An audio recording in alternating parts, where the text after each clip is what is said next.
Praise the Lord. My name is Reverend Hardy Swayzer.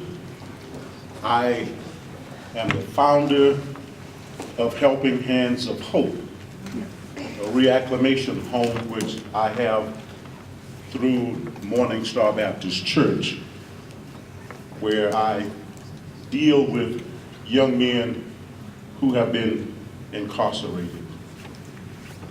The story that I want to tell you today is about two young men who were in court.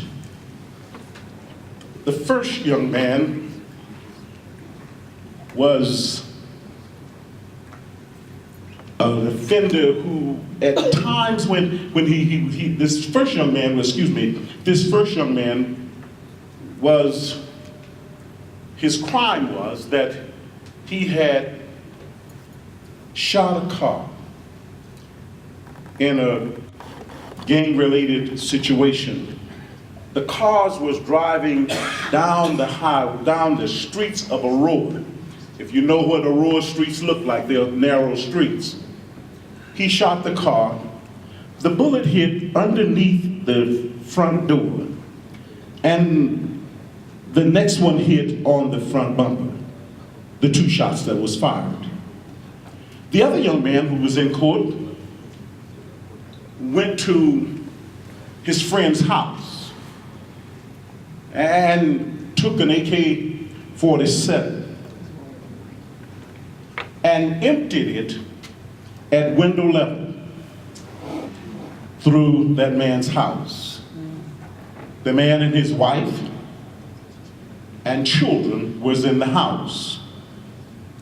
Thank God that no one was hurt in either incident.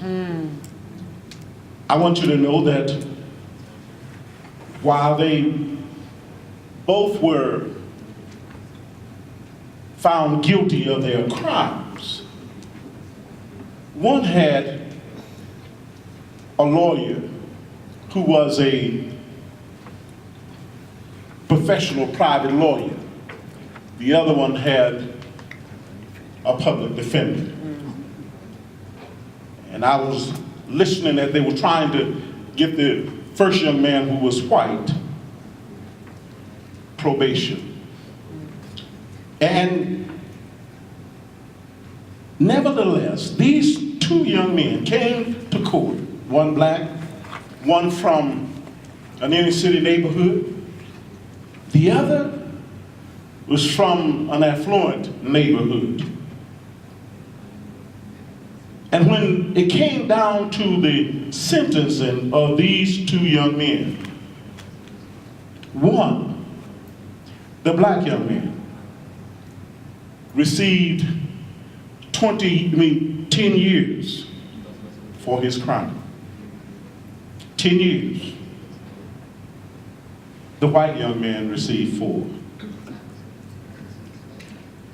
My story to you tonight is to say to you, how long will we continue to allow these kinds of atrocities to happen to our young people, to happen to our children, and we do nothing about it?